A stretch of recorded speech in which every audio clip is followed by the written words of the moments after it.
Hey basketball guys, we have news. Let's go to more Los Angeles Lakers news, but first don't forget to subscribe to the channel and leave your like. Lakers executives are already concerned about next season and are already looking for a great center who can defend Denver Nuggets star Nikola Jokic. Domantas Sabonis has stated that he wants to be an NBA champion and the best place to do so would be to join the Lakers and play with Luka Doncic and LeBron James. Domantas Sabonis turns 29 in May. He is in the prime of his career. The three-time All-Star has never made it to the NBA Finals and missed the playoffs for the second year in a row. It will be fascinating to see if Sabonis joins Doncic and LeBron. If Sacramento trades Sabonis, the Lakers will do everything they can to bring in this great center, who averages 14 rebounds per game. The Lakers need to trade Sabonis if they want to have a chance at beating Jokic. Sabonis is Jokic's Achilles heel. There were plenty of times when Sabonis blocked and countered Jokic, holding him under 20 points and, more often than not, out-rebounding him. He may look small, but he's the guy who will help the Lakers win championships.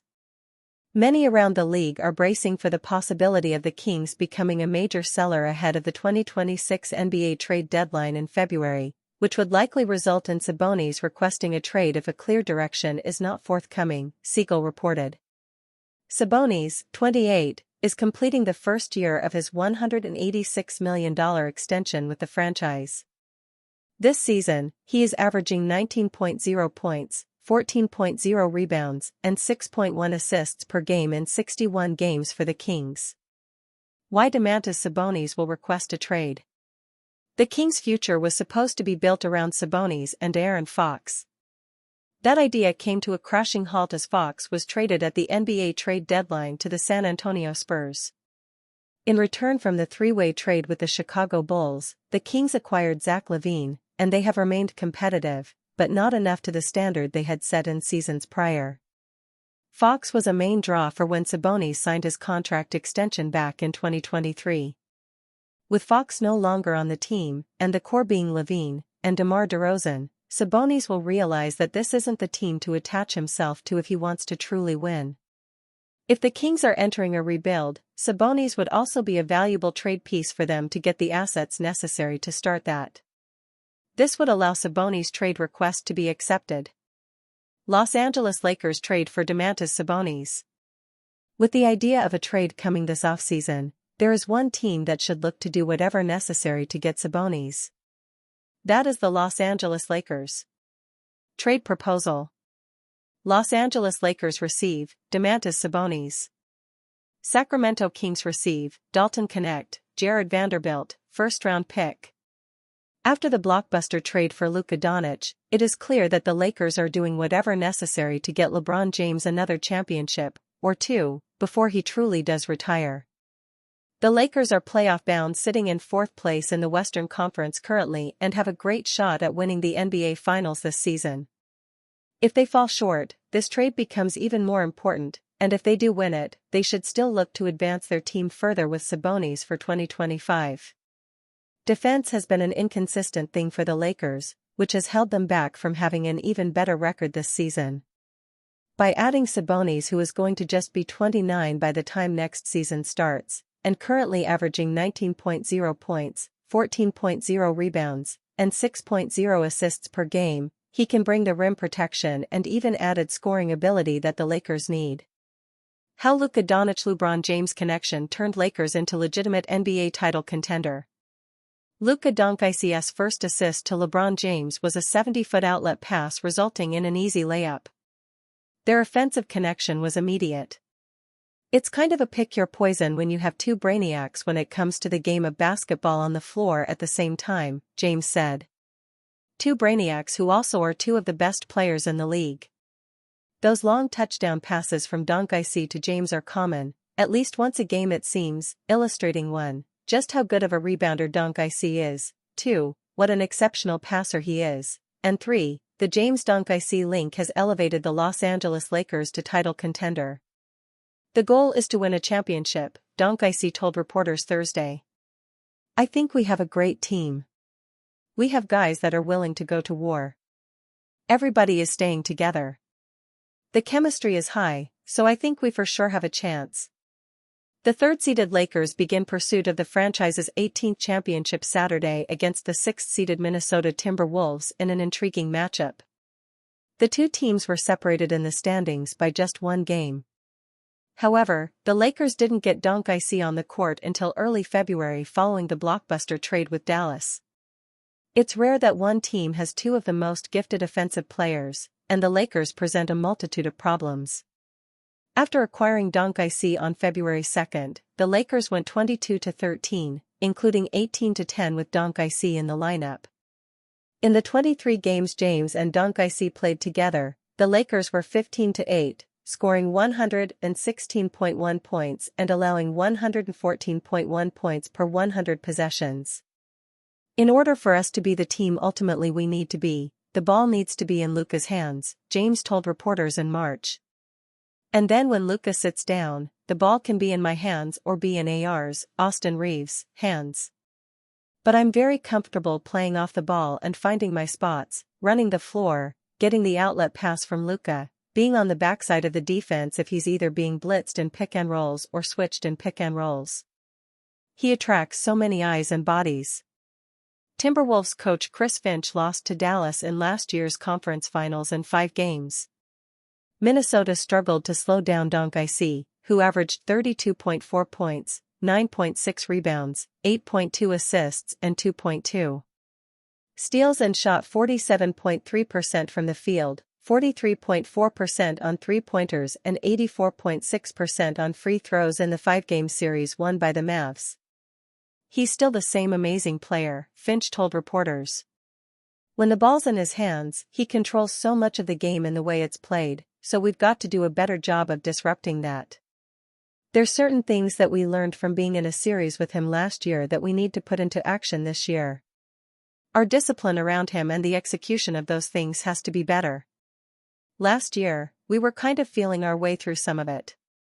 And we're going to have to be ready to do a multitude of things. The on-court development between James and Doncic hit pause when James missed 7 games in March with a strained left groin. But the results in just 24 games have been revealing. In a 123-100 victory against Denver, Doncic had 32 points, 10 rebounds, 7 assists and 4 steals, and James had 25 points, 9 rebounds, 5 assists and 3 blocks. In a 111-102 victory against Minnesota, James produced 33 points, 17 rebounds and 6 assists, and Doncic produced 21 points, 13 rebounds and 5 assists. The Lakers beat Oklahoma City, Houston, twice, Memphis, Indiana and Orlando in the final 3 weeks of the season, and in Doncic's big return to Dallas for the first time as a Laker, Doncic had 45 points, 8 rebounds, 6 assists and 4 steals while James contributed 27 points and 7 rebounds. In his 28 games with the Lakers, Doncic averaged 28.2 points, 8.1 rebounds, 7.5 assists and 1.6 steals and shot 43.8% from the field, 37.9% on three-pointers and 79.1% on free throws. James hasn't played with a shotmaker and playmaker like this since he was Kyrie Irving's teammate with Cleveland in 2016-17. I think Luka needs to be the guy that controls the offense, Lakers coach J.J. Redick told reporters in late February. And Bron and AR, because we're going to stagger everybody, they're going to have their times to be on the ball. But all 3 of those guys are very intelligent basketball players, and we can create mismatches. We can get teams in the blender. Unless the outcome is determined in the final minutes or it's a blowout, there's rarely a second where either James or Doncic are not on the court. That puts relentless pressure on opposing defenses every possession, and it has yielded an incredibly productive lineup when Doncic is on the court and James is on the bench. In the 23 games where both Doncic and James have played, the Lakers score 122.2 points and allow 99 points per 100 possessions for an impressive plus 23.2 net rating when Doncic is on the court and James is on the bench, according to NBA data. Conversely, in those same 23 games, the Lakers score 106.6 points and allow 113.2 points per 100 possessions with James on the court and Doncic on the bench. Lineups shrink a bit in the playoffs, so it's not like there will be many minutes when both aren't on the court. Still, Doncic's value can't be overstated. He attracts so much attention from defenses with his shooting and playmaking that his teammates benefit. Jackson Hayes has benefited from easy buckets at the rim on lobs from Doncic. There are better three-point opportunities for Reeves, Rui Hachimura, Dorian Finney-Smith, Jared Vanderbilt, Gabe Vincent, Jordan Goodwin and Dalton Knecht. Finch also understands that too much attention on Doncic creates other advantages for the Lakers.